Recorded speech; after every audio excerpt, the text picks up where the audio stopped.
Today, we're diving into something, well, a little unsettling. It's a powerful force in modern medicine, one that's constantly blurring the line between being perfectly healthy and being a patient. So let's just jump right in with the question that gets to the absolute heart of this topic. Are you actually sick? Or could you be getting convinced that you are? It's a serious question, and in today's world, it's one we all probably need to think about.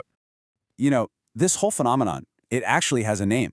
It's called disease mongering. And I know, it might sound like something out of a sci-fi movie, but believe me, it's a very real concept in healthcare today. Okay, so what is it exactly? Well, disease-mongering isn't about just inventing illnesses out of thin air. No, it's way more subtle than that. It's the practice of taking an existing condition and just widening the definition, or taking a totally normal part of life and medicalizing it. The goal? To turn everyday experiences into diagnosable and, here's the key part, treatable problems. You can actually boil the whole strategy down to a really simple three-step process. First, you take something totally normal. Then, you reframe it as something abnormal. And finally, you position it as something that absolutely needs medical treatment. It's a powerful and, honestly, a super effective formula. So how does this actually play out in the real world? Let's look at a few examples of how that line between a normal life experience and a full-blown medical condition can get really, really blurry. Okay, take shyness. Forever, it was just a common personality trait, right? Some people are shy. But in this new way of thinking, it can be rebranded as a mild anxiety disorder. And that's something that, can and maybe should be treated with medication. It's a really subtle shift, but it has huge implications. Or what about blood sugar? By simply lowering the official number for what's considered normal, this massive new category called pre-diabetes just appeared. All of a sudden, millions of healthy people found themselves in this new pre-patient category, worrying about a disease they didn't have and looking for ways to treat it early. Even just the natural process of aging gets targeted. Losing some bone density is a totally normal part of getting older.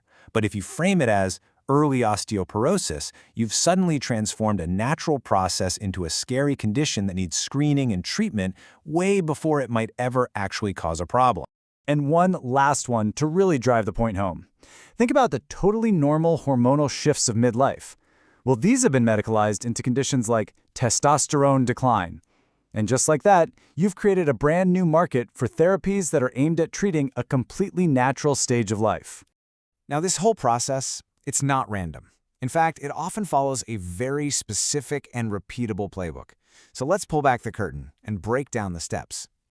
This quote right here is absolutely crucial to understanding the whole strategy.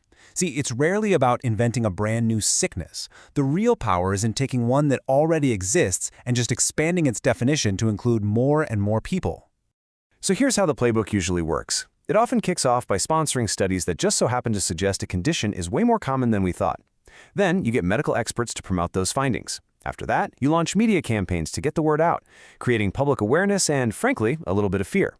This makes people worry, which makes them go get tested and ultimately ask their doctor for a prescription. It's a very deliberate chain reaction, all designed to turn perfectly healthy people into customers. But this isn't just some interesting thought experiment. This has real, tangible consequences for all of us and for our healthcare system. So what's the actual cost of all this? The impacts are huge, and they're deeply personal. You've got people suffering from unnecessary side effects from medications they probably never needed. Then there's the mental side of it. It creates this culture of health anxiety where we're all constantly worried that we might be sick.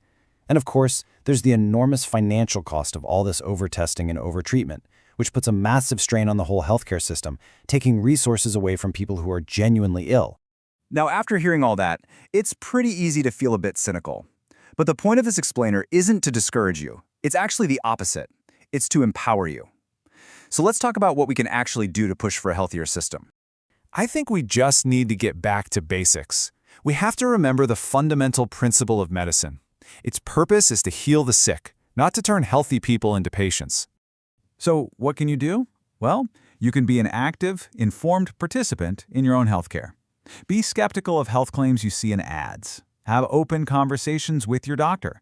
And maybe most importantly, always feel like you have the right to ask for the evidence behind any recommendation. Ultimately, it really all boils down to this. By asking better questions, we can all demand better medicine.